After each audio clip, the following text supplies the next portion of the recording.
우리가 예수 믿은 것은 정말 귀한 일입니다. 여러분, 내가 예수 믿은 것은 이것은 무엇과도 바꿀 수가 없는 사건이고요. 무엇과도 비교가 안 되는 일입니다. 여러분 늘 예수 믿은 사건으로 인해서 감사하시고 그것 때문에 기뻐할 수 있기를 바랍니다. 우리는 좀 뭐가 잘 되고 뭐가 괜찮게 풀어져야 감사하고 기뻐할 수 있는 것이 우리의 모습 중에 하나인데, 여러분 성경은 그것보다도 예수 믿은 것만으로도 감사하고 예수 믿은 것 때문에 기뻐할 수 있는 그런 인생을 살라고 말씀하십니다. 여러분 그렇게 살 수 있기를 주의 이름으로 축원합니다. 여러분 대단한 거예요. 하나님을 아버지라고 부를 수 있다는 특권을 받은 것은 정말 귀한 겁니다. 이게 천사도 흠모하는 일이라고 그랬거든요. 천사도 부러워하는 일이에요. 여러분 그래서 이 사건을, 정말 예수 믿은 사건을 무엇보다도 귀히 알고 복음의 감동 속에 살아가는 저와 여러분이 돼야 할 줄로 믿습니다. 그런 은혜가 살아있기를 바랍니다. 자, 그런 성도들은 사실 기도로 호흡하고 살아요.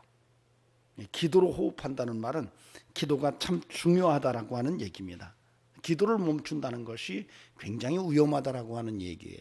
우리가 호흡을 멈추는 것과 기도를 멈추는 것은 같다고 보는 거예요. 그래서 마치 호흡이 멈추면 죽는 것처럼 기도를 멈추면 죽을 수 있다라고 하는 것은 바로 기도로 호흡한다라는 의미 속에 함축되어져 있습니다. 우리가 음식을 먹지 않고 물을 먹지 않고 버티면 한 일주일 삽니다. 그러나 숨을 안 쉬고 호흡을 하지 않고는 그렇게 오래 버티지 못합니다. 그런데 기도로 호흡한다는 것은 어쩌면 우리가 하나님의 말씀을 읽고 그 말씀을 묵상하는 것보다 더 위험한 것 중에 하나가 기도를 하지 않고 사는 것이라는 것을 우리가 한번 들여다볼 필요가 있다는 거죠. 그래서 바울은 쉬지 말고 기도하라 그랬어요. 여러분 쉬지 말고 기도하라. 굉장히 우리가 생각해 봐야 될 그런 권면입니다. 사무엘은 기도를 쉬는 게 죄다라고 그렇게 말하면서 살았습니다. 저와 여러분에게 기도가 멈춰지지 않기를 바랍니다. 기도가 생기 있기를 바랍니다. 기도가 살아있기를 주의 이름으로 간절히 축원합니다. 어때요? 우리가 인생을 살아가면서 호흡을 통해서 그 사람의 건강을 확인하기도 합니다. 우리가 이렇게 걸을 때 호흡이 차고 숨이 찹니다. 그러면 굉장히 지금 건강에 위험 신호가 와 있다는 증거예요. 근데 가만히 있는데도 호흡이 차다, 이런 분들이 있습니다. 여러분 이런 분들이 있다면 굉장히 주의하시기 바랍니다. 이런 분들은 돌연사할 가능성이 매우 높습니다. 지금 굉장히 위험하다는 신호를 호흡을 통해서 하고 있는 거예요. 스스로 호흡을 할 수 없어서 산소호흡기를 꽂고 사는 사람들이 있습니다. 이런 사람들은 호흡기 떼면 그렇게 버티지 못하고 잠시 후에 세상을 떠납니다. 어떤 사람은 물에 빠져 죽었는데 꺼내서 인공호흡을 해서 살려내기도 합니다. 어떤 이는 100m를 10초로 아주 빠르게 뛰고도 호흡에 큰 어려움이 없는 것처럼 보여요. 그러나 어떤 분들은 100m를 뛰고 나면 마치 세상이 다 뒤집어지는 것처럼 그렇게 호흡에 힘들어합니다. 여러분, 내가 하나님 앞에서 어떻게 기도하는가, 이 기도에 대한 어떤 느낌, 기도의 삶을 통해서 내 영적 건강 상태가 충분히 진단이 된다는 거예요. 여러분은 어떻습니까? 여러분은 지금 여러분의 영적 호흡이 어느 정도인가요? 정상적이십니까? 여러분 인공호흡기를 끼고 호흡하는 것처럼 그렇게 기도 생활하고 있는 것은 아닙니까? 부탁드립니다. 기도가 살아있기를 바랍니다. 건강한 호흡이 있기를 바랍니다. 건강한 영적 호흡이 있기를 바랍니다. 기도가 정말로 생기 있어서 여러분의 믿음을, 여러분의 영성을 살려내고 하나님께 귀하게 영광 돌리는 그런 복된 성도의 삶을 살아낼 수 있기를 소망합니다. 성경에는 다양한 기도의 모습들이 나옵니다. 대부분이 탄원시가 많아요. 탄원시는 대부분이 하나님 앞에 간절히 자기의 환경과 형편에 대해서 하나님의 응답을 달라고 구하는 기도입니다. 어떤 기도는 회개 기도도 있고요, 어떤 기도는 강력하게 하나님 앞에 청하는 이런 기도도 있습니다. 감사 기도도 있고요, 하나님을 찬양하는 송축 기도도 있습니다. 여러 기도의 모습들이 성경 속에서 읽혀집니다. 그런데 참 중요한 기도가 있죠. 주님께서 중언부언 기도하지 마라.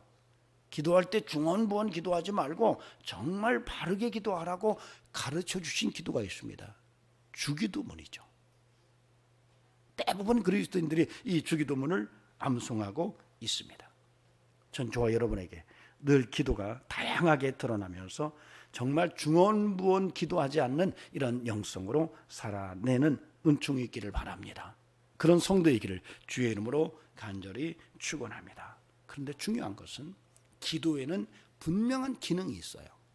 그냥 우리가 생각하는 것은 그냥 기도하면 되는 것 같다고 생각하기 쉽고, 그리고 대부분이 우리의 기도가 탄원 기도 같이 뭘 달라고, 내 어떤 소원을 이루어 달라고 하는 이런 기도의 내용으로 다 채워져 있어서 기도는 바로 그렇게 그냥 단순하게 구하는 것 정도라고 생각하기 쉽지만, 여러분, 기도는 그 이상입니다. 우리가 기도는 구하고 나의 소망을 하나님께 내어놓는 것이기도 하지만, 더 깊은 기능을 살펴보면 하나님과의 관계를 의미합니다. 기도는 하나님과의 소통을 의미해요. 뭐 이 말이나 저 말이나 유사한 비슷한 말이기도 하지만 여러분, 분명하게 다릅니다. 우리가 인생을 살아가면서 하나님 앞에 소원을 아뢰고 내 간절한 그러한 간구의 내용을 털어놓는 것이 기도이기도 하지만, 그러나 그것만으로 다가 아니라 기도는 그런 과정 속에서 하나님과의 관계를 깊게 만들고 하나님과의 소통을 원활하게 만드는 기능을 가지고 있다는 겁니다. 여러분, 그래서 여러분, 기독교인들의 기도는 조금 다릅니다. 여러분, 타종교인들 또 믿지 않는 이들도 기도를 합니다. 그래서 불교인들도 기도를 해요. 그래서 팔공산에 가서 수없이 며칠을 그렇게 기도하는 이들도 있습니다. 무당들도 기도를 합니다. 우리 조상들은 정한수를 떠놓고 이름 모를 어떤 신에게 그렇게 기도하면서 빌었습니다. 여러분, 이런 기도와 기독교인들의 기도는 달라요. 왜? 어쩌면 그들이 더 정성이 들어가 있고 그들이 더 바른 모습으로 자세를 기도하는 것 같아요. 그러나 그들에게는 예수님의 이름이 없습니다. 여러분, 그리스도인들은 기도할 때 예수님의 이름으로 기도합니다. 왜 그럴까요? 그 예수님의 이름으로 하나님과의 관계가 더 깊어지고 하나님과의 소통이 더 원활해지는 그런 역사가 일어나기 때문입니다.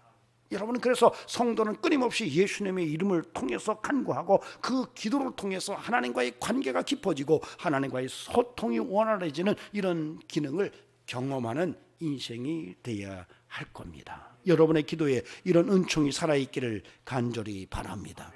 여러분, 무당들이나 아니면 불신자들이 기도하는 모습이 어쩌면 성도들이 기도하는 것보다 더 열정적이고 더 정성이 들어간 것 같은 이런 기도의 모습을 갖습니다. 그러나 그들에게는 예수님의 이름이 없어요. 그래서 그들의 기도는 단순히 자신들의 욕구나 욕망을 채우고 간구하는 것이 채워지면 기도의 응답이라고 생각합니다. 그러나 그리스도인된 저와 여러분은 그런 정도가 아니라 하나님과 깊은 관계가 더 돈독해지고 하나님과 소통이 원활해지는 이런 정말 소중한 일이 기도 속에서 이루어진다는 것을 오늘 우리가 깨달을 수 있기를 바랍니다. 그래서 산 기도자가 되시기를 주의 이름으로 간절히 축원합니다. 오늘 본문은 성경에 아주 독특한 선지자 이야기를 담고 있습니다. 요나라고 하는, 참 재미나죠. 요나, 이름도 그래요. 요나라고 하는 선지자 이야기예요. 하나님의 선지자인데 하나님께서 그 요나 선지자에게 이렇게 하라고 명령을 했는데 그 명령을 거부하면서 하나님을 피해서 도망갔던 선지자의 이야기가 오늘 본문 속에 기록되어져 있습니다. 여러분, 특히 오늘 본문은 그런 요나 선지자가 물고기 뱃속에서 사흘 동안 지내면서 하나님 앞에 몸부림치며 부르짖었던 기도의 내용을 담고 있습니다. 이 요나서는 사실 여러 가지 문제점을 사람들이 제기를 합니다. 이게 정말 이게 이럴 수가 있을까? 이런 책이 요나서예요. 어떻게 사람이 물고기 뱃속에 들어가서 사흘 동안 버텨낼 수가 있을까? 또 요나가 가서 하나님의 명령대로 니느웨에서 회개하라고 외쳤을 때 그 니느웨의 백성이 12만 명이라는데 왕과 백성과 짐승까지 회개할 수가 있을까? 이게 가능한 거야? 또 박농쿨을 키웠는데 하루 만에 자라서 그것이 요나를 그늘을 만들어줬고 한 이 사건들이 과연 이게 논리성을 가진 건가? 이런 얘기들이 굉장히 문제로 제기됩니다. 그런데 저는 이 요나스를 보면서 그보다 더 문제는 뭐냐면 요나가 물고기 뱃속에서 하나님께 회개하며 기도했다는 거예요. 여러분, 그 기도할 수 있겠지 않냐 이렇게 생각하실 수가 있어요. 그러나 요나는 사실 하나님의 명령을 거부하고 도망가던 선지자였거든요. 그런 그가 물고기 뱃속에서 기도하고 그리고 살아나온 이 역사는 정말 우리가 아무리 들여다봐도 이해 불가합니다. 소화되기 전에 기도했다는 것이 저는 기적 같아요. 물고기 뱃속에서 소화돼서 물고기의 배설물로 나와야 되는데 요나가 거기서 소화되기 전에 하나님을 붙들고 거기서 기도하면서 그 기도로 다시 햇빛을 봤는데 배설물로 나온 것이 아니라 다시 새로워진 사명자로 하나님 앞에 설 수 있었다는 것은 정말 놀라운 일이 아닌가 생각이 듭니다. 오늘 이 요나서의 얘기를 통해서 저는 그런 생각이 들었어요. 그래, 인생을 살아가면서 배설물 되기 전에 기도하자. 고난이 우리의 삶 속에 밀어닥치고 환경이 나를 우겨싸서 그 고난과 환경이 나를 집어삼키고 다 소화를 시켜서 내가 그 고난과 환경의 배설물로 배출되기 전에 하나님 앞에 기도하고 그래서 그 기도함으로 살아나서 하나님의 새로운 일꾼으로 세워지는 이런 은혜가 우리 속에서 경험되어질 수 있었으면 하는 마음입니다. 저는 우리 성도들에게 그런 은혜가 오늘 이 요나서를 통해서 다시 한번 깊게 뿌리내릴 수 있기를 주의 이름으로 간절히 축원합니다. 오늘 본문은 사실은 요나서 전체를 통해서 들여다볼 필요가 있어요.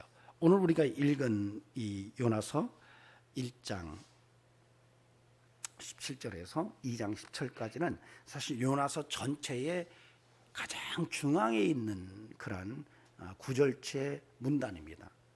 그래서 요나서를 전체를 이렇게 이해를 하면 구조적으로 1장 1절에서 3절은 요나의 불순종이 나오고요. 그 다음에 그것과 같이 대꾸가 되는 내용이 요나의 불순종에 대해서 설명을 하는 것이 끝에 나와요. 그것이 4장 1절에서 11절입니다. 그리고 1장 4절에서 16절은 여호와께서 선원들을 구조하는 얘기가 나와요. 그 다음에 3장 1절에서 10절은 여호와께서 니느웨를 구원하는 사건이 나와요. 그리고 그 사이에 끼어있는 본문이 1장 17절에서 2장 10절이에요. 근데 왜 이렇게 1장 17절인가 하면은 사실은 히브리 성경에는 1장이 16절까지밖에 없어요. 우리 개정판이나 개역 우리 성경에는 조금 장절이 달라요. 그래서 사실은 히브리 마소라 사본에는 바로 2장이 1장 17절부터 시작해요. 그래서 마소라 사본 히브리 원 성경에는 2장이 10절이 아니라 11절로 돼 있어요. 그런 과정 속에서 오늘 이 요나서의 구조는 1장 17절에서 2장 10절까지가 전체 구조 속에서는 제일 중앙에 있어요. 그런데 이 본문을 자세히 들여다보면 이 본문도 제가 늘 말하는 대로 교차 대구 형식의 구문을 가진 그러한 구조를 가지고 있어요. A, B, C, D, C-B, A- 형식이에요. 그리고 가장 중앙에 있는 D는 바로 4절이에요. 여러분 4절을 한번 보시기 바랍니다. 같이 읽어볼까요? 시작. 내가 말하기를 내가 주의 목전에서 쫓겨났을지라도 다시 주의 성전을 바라보겠다 하였나이다. 이게 제일 중앙에 있어요.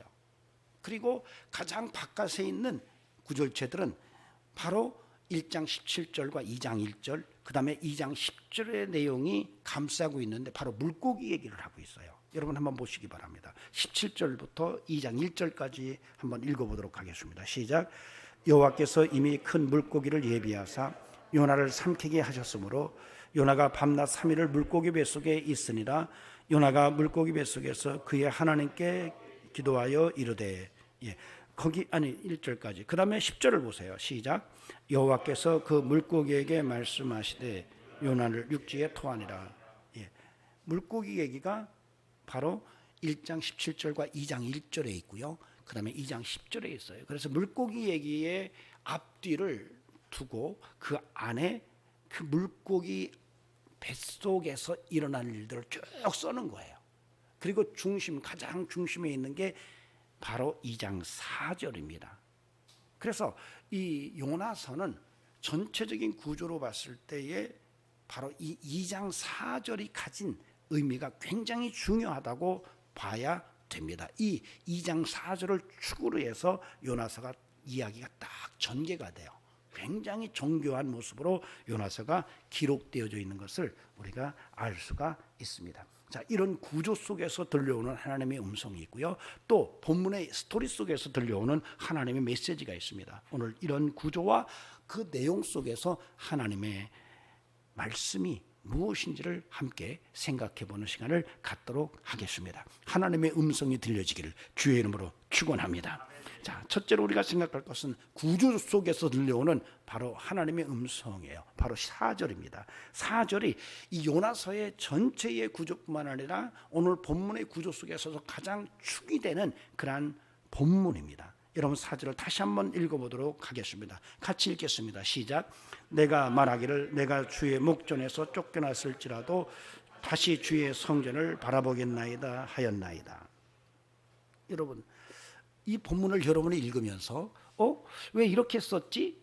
왜 요나가 이런 식으로 이야기를 하고 있는 거지? 라는 것이 발견되어져야 돼요. 발견되어집니까? 내가 주의 목전에서 쫓겨났을지라도 주의 성전을 바라보겠나이다. 뭐가 이상하죠? 여러분 한번 생각해 보세요. 뭐가 이상해요? 여러분 쉽게 찾아져요. 여러분 쫓겨났나이다라고 말해요. 요나가 이 지금 물고기 뱃속에서 하는 말이에요. 내가 여호와의 면전에서 쫓겨났다 이렇게 말을 해요. 여러분 그런데 요나는 여호와의 면전에서 쫓겨난 자가 아니에요. 어떤 자죠? 도망자예요. 분명히 요나서 속에서 요나가 어떤 존재인지를 설명을 하고 있는데 독자는 그 본문을 읽으면서 요나는 도망자구나. 이 자식 봐라 이거 도망자네. 죄송합니다. 욕을 해서 이 선지자가 이게 도망자네. 하나님의 명령이 임하는 도망자인데 지금 요나가 고백하는 것은 내가 쫓겨났다라고 그렇게 얘기를 해요. 뭔가 지금 전체 이야기와 요나의 고백이 달라요. 그렇다면 이것은 실제적으로 요나의 경험이 아니라 어쩌면 요나의 신앙 고백이라고 우리가 먼저 생각해 볼 수가 있어요. 요나의 신앙 고백이에요. 뱃속에 들어가서 지금 그렇게 고백을 하고 있는 거예요. 실제적으로 자기는 도망갔어요. 도망갔지만 요나가 지금 물고기 뱃속에서 처절하게 하나님 앞에 기도하는데 바로 그 기도 속에서 나는 여호와께 쫓겨났다라고 그렇게 표현을 하고 있는 거예요.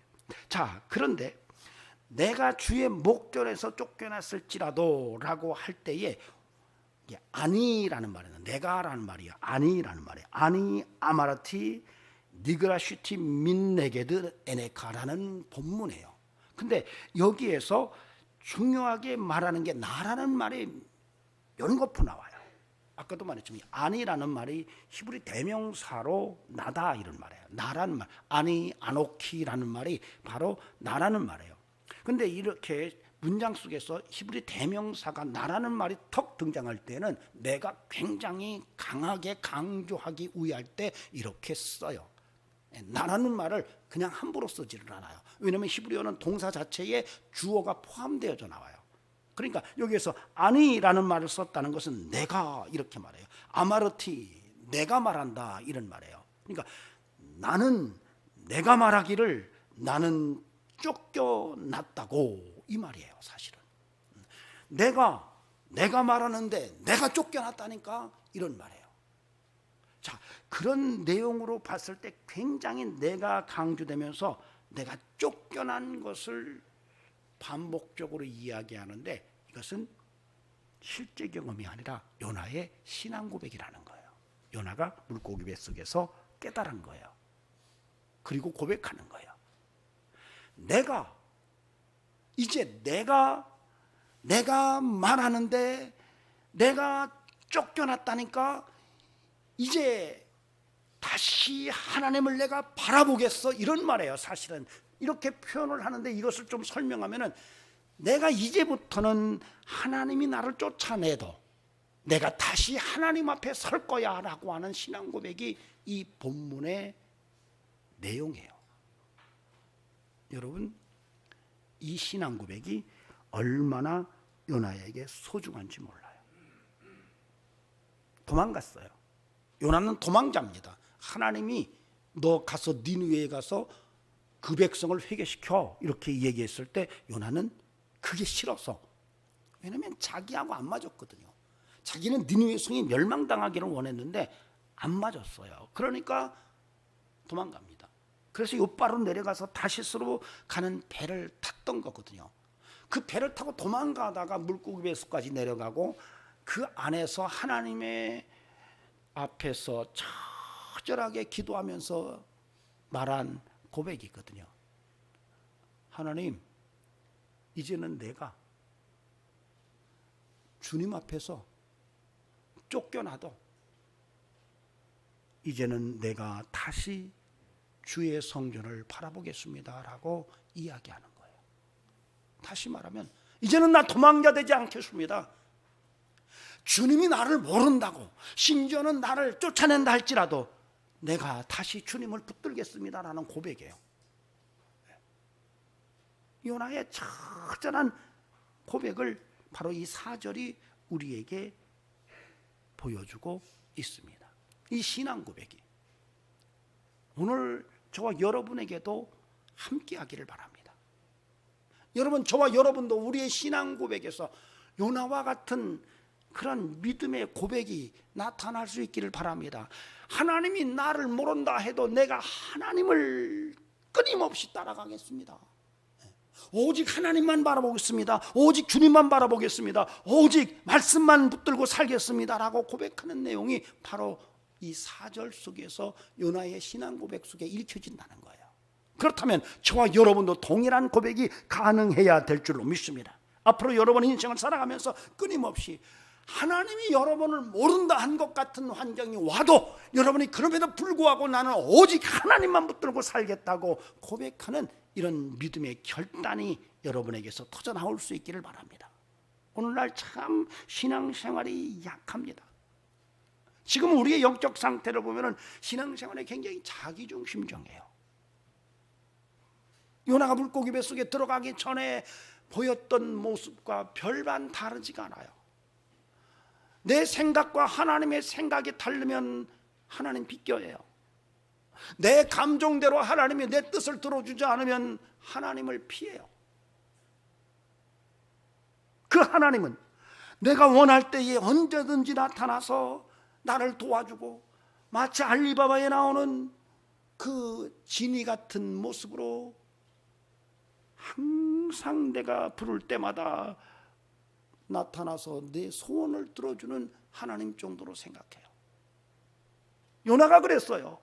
그래서 요나는 내 생각과 다르게 요구하시는 하나님의 명령이 도저히 이해가 될 수 없어서 그는 하나님을 피해 도망가려고 다시스로 갔던 거거든요.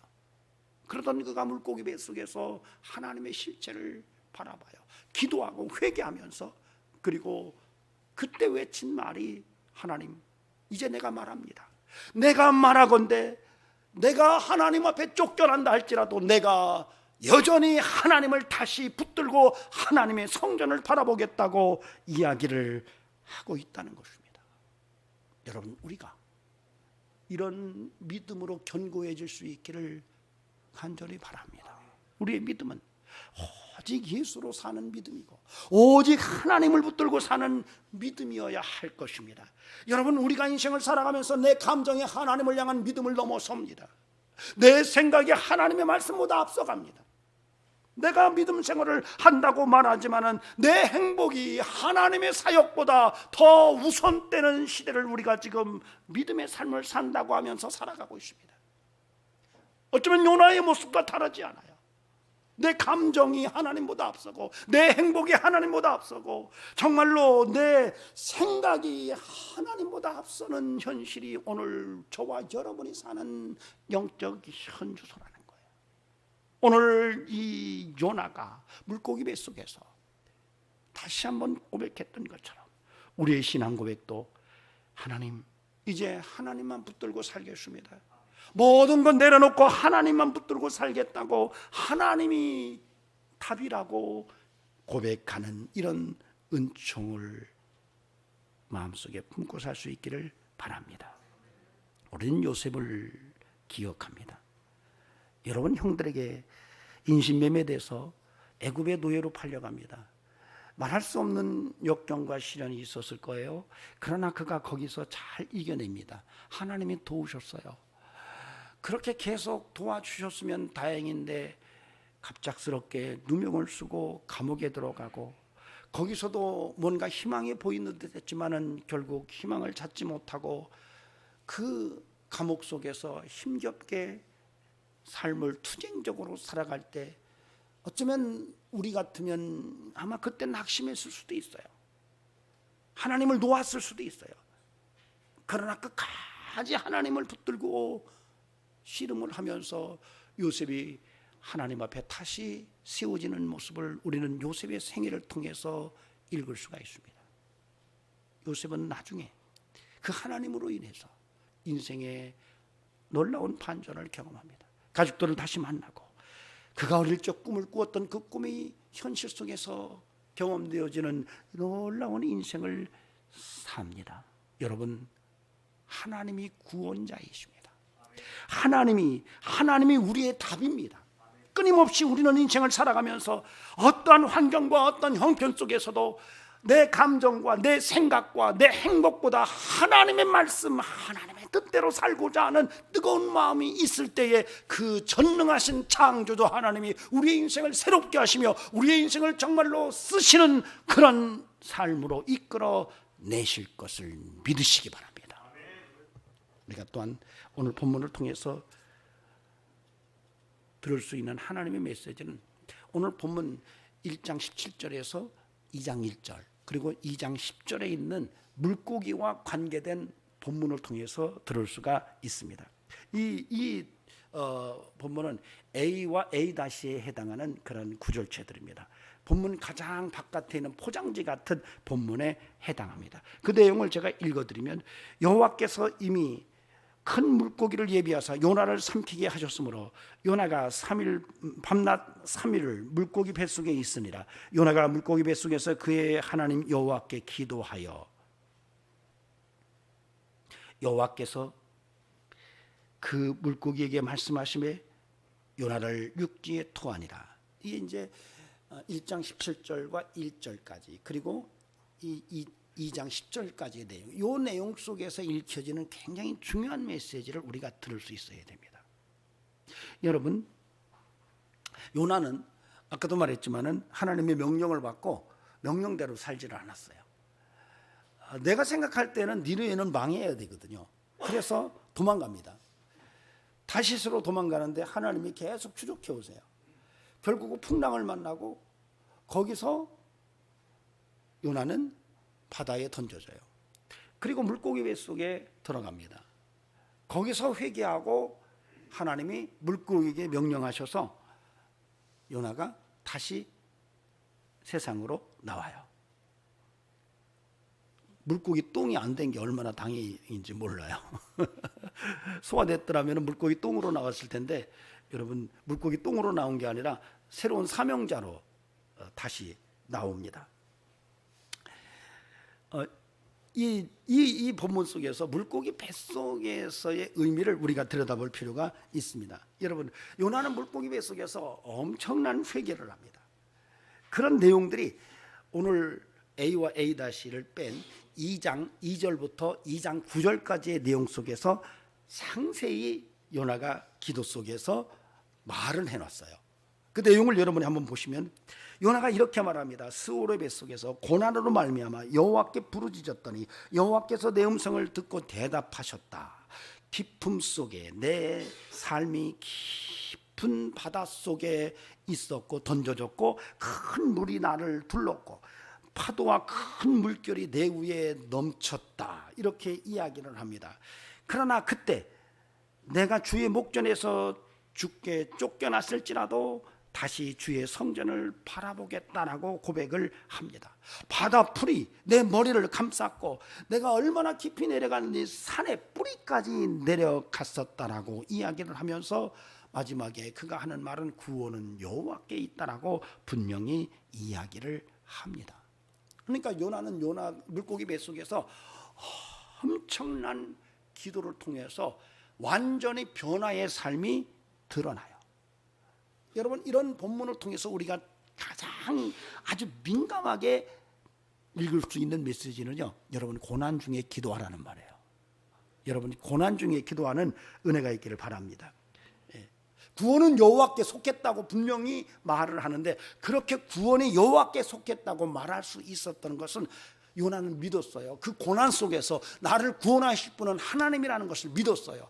어쩌면 조금 늦었으면 요나는 소화돼서 물고기 똥으로 배설될 수 있었어요. 그러나 그가 그렇게 소화되기 전에 하나님 앞에 기도하고 회개했어요. 여러분, 어쩌면 그렇게 기도한 것이 그를 살렸을 수 있어요. 어쩌면 우리가 인생을 살아가면서 말할 수 없는 환경 속에 마치 물고기 뱃속 같은, 여러분 물고기 뱃속은요, 여러분 희망은 1도 없는 것이에요. 절망뿐이에요. 죽음이에요. 여러분 물고기 뱃속에서 죽음밖에 다른 방법이 없어요. 물고기에게 소화돼서 똥으로밖에 나올 수 없는 이런 현실인데 거기서 요나가 하나님 앞에 기도하는 거예요. 물고기 뱃속에서 하나님 앞에 기도하는 거예요. 정말 희망이 없는 절망의 상황 속에서 하나님 앞에 부르짖고 있는 거예요. 여러분, 우리가 이런 요나의 모습을 통해서 아하, 나도 삶을 살아가면서 정말 희망이 보이지 않고 절망적 상황이고 희망은 1도 없는 이런 물고기 뱃속 같은 이런 환경에 처해 있을 때에 그때가 바로 하나님이 나의 구원이라고 말하면서 하나님 앞에 부르짖고 기도하는 이런 영성을 가져야 된다는 것을 오늘 우리가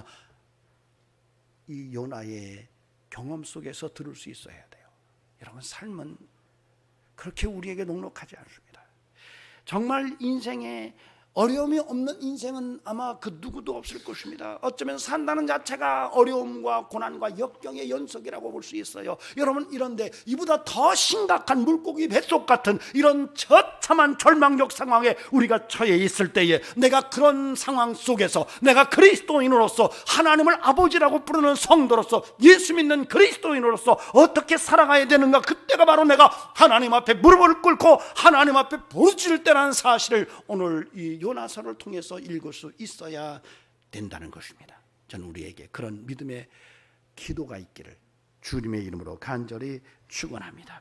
여러분, 물고기 뱃속에서라도 기도하시기 바랍니다. 희망이 보이지 않는다 할지라도 여러분 기도를 놓치지 않기를 바랍니다. 여러분, 기도가 답이라는 거예요. 기도 외에는 이런 유가 나갈 수 없다라고 분명히 마가복음 9장에서 귀신 들린 아들을 예수님께로 데려온 그 아버지에게 말씀을 하셨어요. 여러분, 한나의 기도를 보시기 바랍니다. 마음이 슬프고 외롭고 정말 처절하고 분노가 하늘을 찌를 때에 그 한나가 하나님 앞에 기도하면서 내가 마음이 슬픈 여자라고 그렇게 이야기를 합니다. 여러분, 죽음 선고를 받고 사형 선고를 받고 하나님을 향하여 돌아앉아서 하나님 앞에 눈물로 통곡하며 기도했던 히스기야의 기도의 모습을 우리가 바라본다면 오늘 이 시대 속에 살아가는 저와 여러분이 끊임없이 물고기 뱃속 같은 처참한 절망적 상황, 희망이 1도 보이지 않는 이런 현상 속에서도 우리가 다시 주님을 바라보면서 주의 기도의 끈을 붙드는 이런 은혜가 우리의 신앙의 모습 속에서 확인될 수 있기를 주의 이름으로 축원합니다. 기도합시다. 기도해야 돼요. 여러분 스스로가 물고기 뱃이라고 생각하면 여러분 그때가 기도할 때예요. 거기서 하나님을 만나요. 구원은 하나님께 달려 있어요. 여러분, 골리앗 앞에 섰던 다윗이 그렇게 고백을 해요. 이 전쟁은 하나님께 속한 것이다. 여러분, 다윗이 골리앗을 이길 수가 없었어요. 그러나 다윗에게는 믿음이 있었어요. 이 전쟁은 하나님께 속한 것이다. 하나님이 그에게 승리를 주셨습니다. 믿음이 얼마나 소중한지 몰라요. 기도가 얼마나 소중한지 몰라요. 여러분, 고난당하는 자가 있느냐? 기도하라. 고난당하는 자가 있느냐? 기도하라. 여러분, 코로나 팬데믹 이후에 얼마나 삶이 힘든지 몰라요. 우리 모두가 정말 이때에 하나님 앞에 무릎 꿇고 하나님 앞에 마치 요나가 물고기 뱃속에서 하나님을 향하여 부르짖으며 정말 애통하게 외쳤던 것처럼 여러분의 기도가 살아나서 다시 한번 하나님의 쓰임받는 새로운 일꾼으로 거듭나는 은총이 함께 하기를 바랍니다.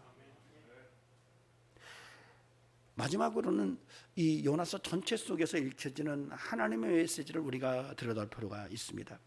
여러분, 이 하나님의 메시지는 마지막 요나서 4장 10절 11절에서 나와요. 근데 이 요나서가 끝날 때 보면은 하나님이 요나에게 강력한 도전을 촉구하는 것으로 끝나요. 여러분, 4장 10절 11절을 한번 보시기 바랍니다. 같이 읽어보시도록 하겠어요. 시작. 여호와께서 이르시되 내가 수고도 아니하고 하룻밤에 났다가 하룻밤에 말라버린 이 박넝쿨을 아꼈거든. 하물며 이 큰 성읍 니느웨에는 좌우를 분별하지 못하는 자가 12만 명이요 가축도 많이 있나니 내가 어찌 아끼지 아니하겠느냐 하시니라. 여러분, 우리가 잘 알고 있지만 요나는 니느웨 성에 있는 그 모든 사람들이 다 하나님의 징계로 다 죽기를 원했어요. 저 망할 놈들이야. 저거 정말 악독한 놈들이야. 저거 망해야 돼라고 늘 마음에 생각하고 그렇게 기도해 왔어요. 그런데 하나님께서 요나에게 너 가서 그 백성, 그 니느웨 성을 회개시켜서 구원받게 해라, 회개시켜라 이렇게 말해요. 요나가 이해가 안 되는 거예요. 아니, 이럴 수가 있는가? 저 잔악한 놈들을. 여러분, 그런데 하나님께서 요나에게 마지막 도전한 것은, 여러분, 박넝쿨 얘기를 여러분이 아실 거예요. 박넝쿨이 자라서 그늘을 만들 때 요나가 그 그늘 밑에서 니느웨 성을 바라보면서 기뻐했어요. 하나님께서 이렇게 은혜를 베푸시는구나. 근데 박넝쿨에게 벌레를 보내서 박넝쿨이 죽어요. 그 박넝쿨이 사라지고 나자 떼약빛이 지니까 요나가 하나님을 또 원망해서 나를 차라리 죽이지 왜 이렇게 만들어놨냐고 또 따져요. 그런 요나에게 하나님께서 말씀하시는 게, 너 하룻밤에 자라난 박넝쿨도 네가 그렇게 귀히 여기는데 그 니느웨 성에는 좌우를 분별하지 못하는 12만 명이 있어. 거기에 짐승도 수도 없어. 내가 그 무리들을 귀히 여기지 않겠느냐라고 반문하고 끝나요.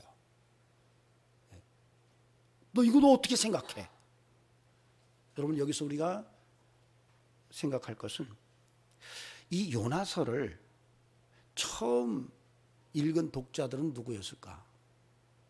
이 요나서를 읽고 그 내용을 설교로 듣는 대상자들은 누구였을까? 니느웨 백성들이었을까요? 아닐 거예요. 바로 이스라엘 백성들에게 하는 말이에요. 즉, 하나님께서 마지막에 요나에게 강력한 도전을 촉구하는 것은 바로 이스라엘 백성들에게 하는 거예요. 너희들 선민이라고 독선에 빠져서 살면 안 돼. 그 백성들도 구원받아야 돼. 나는 그들도 구원받아야 된다고 생각해. 너희들이 왜 그들이 멸망해야 된다고 생각하고 있는 거야? 라고 하는 아주 강력한 메시지를 던지고 있다는 겁니다. 여러분, 그리스도인은요, 예수를 통해서 사랑이 드러나야 됩니다. 하나님은 사랑이시라. 하나님이 이처럼 사랑하사 독생자를 주셨으니, 여러분, 하나님은 사랑이시고 하나님의 백성들에게 베푸신 은혜가 사랑입니다. 그 사랑은 예수 그리스도를 통해서 땅끝까지 증거돼서 이 지구촌에 하나님의 세계화가 이루어지기를 하나님은 소망하셨어요. 그러나 요나는 그런 마음보다는 내 민족적 개인적 감정과 생각이 우선됐어요. 여러분, 니느웨는 아스리아의 수도입니다. 아스리아가 얼마나 당시 대제국을 이루면서 주변 국가들을 힘들게 했는지 몰라요. 마찬가지 이스라엘도 그 피해 대상에서 예외가 아니에요. 역사의 기록에 보면은 말할 수 없는 잔악함이 이 아스리아에게서 보여집니다. 요나가 그걸 알고 있는 거예요. 저 악랄한 놈들은 다 하나님께 불벼락 맞아서 죽어야 된다. 소돔과 고모라처럼 그렇게 죽어야 된다고 생각을 했던 거예요. 그것이 요나의 생각이었고 이스라엘 백성들에게 감정이었어요. 그런데 그럼에도 불구하고 하나님은 그 백성 구원시키라고 말하는 거예요. 원수까지도 사랑하라고 주님께서 말씀하신 그 말씀이 오늘 이 요나서에서 읽혀지고 있다는 것입니다. 도저히 받아들일 수 없는 것을 하나님께서는 사랑으로 받아들이라고 말씀하고 계신 거예요. 저와 여러분에게도 이와 같이 하나님의 시야가 열려지기를 바랍니다. 하나님의 사랑의 시야가 활짝 열려져서 하나님의 뜻대로 순종하는 믿음의 일꾼으로 세워지는 은총이 함께하기를 간절히 바랍니다. 근데 여러분, 요나가 니느웨 성에 가서 외쳤어요. 야, 회개하고 돌아오라 라고 외쳤어요. 근데 얼마나 외쳤는지 아세요? 하루 외쳤는데, 요나서를 여러분 읽어보시면 요나가 외쳤던 메시지는 5단어예요. 5단어. 40일이 지나면 니느웨가 무너지리라. 40일이 지나면 니느웨가 뒤집어진다, 이 얘기예요. 직역을 하면 그렇습니다.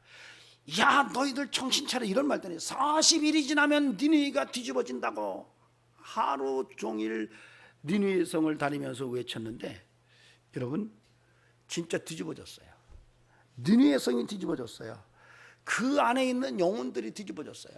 그리고 그들이 다 베옷을 입고 회개를 합니다. 그런데 이런 것들을 다 주도하신 게 하나님이셨어요. 여러분, 하나님께서 그 타이밍을 쫙 맞춰 오셨어요. 그리고 이 니느웨 성의 모든 사람들이 회개하도록 하나님의 은혜를 부어 주셨어요. 근데 재미난 것은 어떻게 요나가 그렇게 하루를 40일이 지나면 너희가 뒤집어진다라고 외치는 말에 다 정말 영혼이 뒤집어질 수가 있었는가라고 하는 것은 의문점 중에 하나입니다. 그게 있을 수가 없거든요.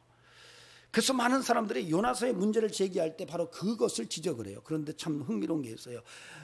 그 물리학을 전공하는 분들이 이 요나서를 읽다가 도대체 이게 어떻게 이런 일이 있을 수가 있을까 하면서 추적을 했어요. 추적을 하다가 뭘 발견했냐면, 그때 일식이, 요나 때에 니느웨에 일식이 일어났다라고 하는 것을 찾아냈어요. 그래서 해석을 하면서 만약에 그 당시에 일식 현상이 나타났다고 한다면 바로 그 타이밍이 맞아서 결국 일식 현상과 함께 요나가 외쳤던 이 니느웨가 뒤집어진다라고 외친 말이 함께 간다면 가능할 수도 있다라고 그렇게 봤어요.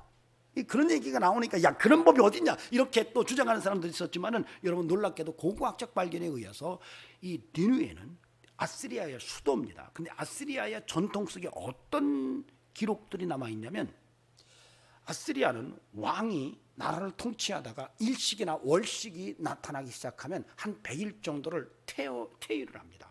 당시 진짜 왕은 왕좌에서 물러나고 다른 가짜 왕을 한 100일 정도를 통치하도록 맡겨요. 그래서 그 일식과 월식이 주는 부정적인 요소를 그 짧은 기간 동안 통치하는 왕이 그 기운을 다 받아낸 후에 그 왕을 죽입니다.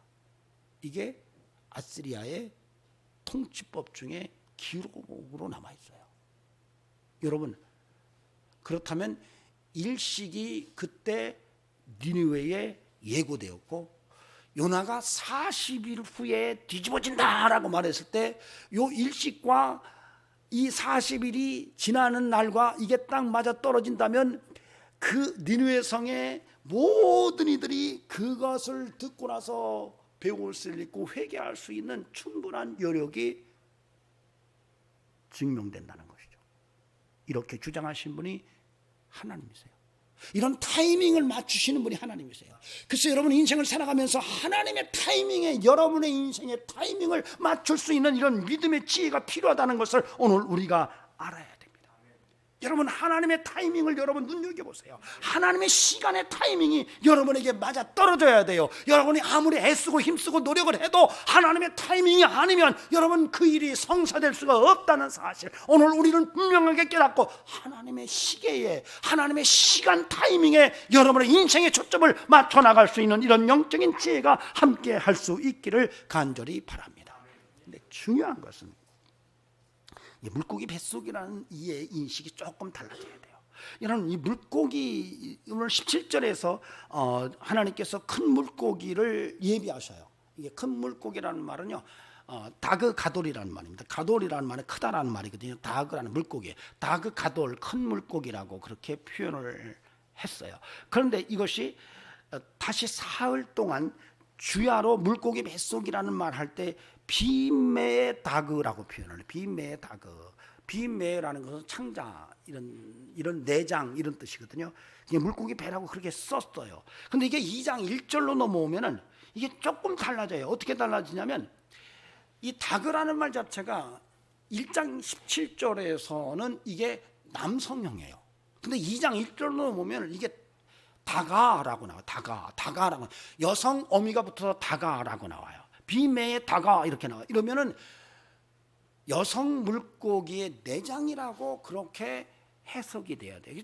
참 왜 이렇게 썼는지는 알 수가 없어요. 근데 그 본문을 들여다보면서 느껴지는 것이, 이 매라는 말이 사실은 창자라고도 번역이 되지만 자궁으로도 번역이 돼요. 그러니까 2장 1절에서 물고기 뱃속에서 요나가 회개하고 뒤집어지고 변화된 것은 해석적인 가능성이 열려져 있는데, 그것은 바로 물고기 자궁에서라고 표현이 해석이 가능해요. 여러분, 니고데모가 구원에 대해서 말할 때에 우리가 다시 모태에 들어갔다 나와야 됩니까? 이렇게 물어요. 그러니까 지금 요나서에서 나타나는 바로 물고기 뱃속은 바로 새롭게 창조되는 하나님의 자궁으로 해석이 가능할 여지를 갖고 있다는 거예요. 여러분 그리스도인들은요, 하나님의 자궁에서 거듭납니다. 그래서 거기서 다시 한번 하나님 앞에 우리의 변화를 선언하고 고백을 합니다. 이런 모습이 오늘 이 물고기 뱃속에서 읽혀지는 중요한 메시지예요. 그럼에도 불구하고 끊임없이 하나님은 그 변화에 머물러 있기를 원치 않으세요. 변화가 계속되기를 원하세요. 그래서 마지막에 4장 10절 11절에서 야, 너 그렇게 물고기 뱃속에서 너가 이제는 오직 하나님만을 바라보겠다고 외친 것으로, 고백한 것으로 끝나서는 안 돼. 끊임없이 내가 원하는 사랑의 세계 속으로 들어와 줘야 돼라고 하는 그런 도전을 촉구하고 이 요나서가 끝나고 있다는 거예요. 그러므로 저는 저와 여러분이 이 요나서를 통해서 분명하게 깨달아야 하는 것은, 여러분 우리의 신앙이 하나님의 자궁에서 구원의 놀라운 은혜를 경험합니다. 하나님의 모태에서 놀라운 고백이 가능합니다. 그럼에도 불구하고 우리의 신앙 고백은 거기서 끝나는 것이 아니라 끊임없이 하나님의 사랑 속으로 들어가서 온 인류를 하나님의 사랑 안으로 끄집어낼 수 있는 그런 전도의 열망으로 바뀌어가야 한다는 사실입니다. 전 저와 여러분에게 이런 신앙의 고백이 확인될 수 있기를 바랍니다. 오늘 이 요나서를 통해서 분명한 것은, 여러분 정말로 오직 하나님만 붙든 인생 살아갑시다. 그리고 물고기 뱃속이라 할지라도 기도를 잊지 않기를 바랍니다. 뿐만 아니라 하나님의 구원의 은혜를 받은 우리들이 하나님의 사랑의 거대한 은혜 속으로 나아가는 이런 믿음을 통해 땅끝까지 복음의 증인의 사명을 감당하는 저와 여러분이 되기를 간절히 바랍니다. 기도하시겠습니다. 존귀하신 하나님, 우리의 인생 속에 하나님의 손이 함께 하심을 믿습니다. 아버지 하나님, 그 손에 붙잡히게 하시고 주의 영광을 드러내게 하옵소서. 우리의 삶의 변화가 일어나기를 원합니다. 오직 예수로 살기를 원합니다. 하나님의 위대한 사랑 속으로 달려갈 수 있도록 인도해 주옵소서. 이제는 우리 구주 예수 그리스도의 은혜와 하나님 아버지의 살아계심과 성령님의 역사하심이 오늘도 믿음으로 하나님 앞에 다시 세워져서 귀하게 쓰이기를 원하는 귀한 심령들에게 영원토록 함께 하시기를 간절히 축원하옵나이다. 아멘.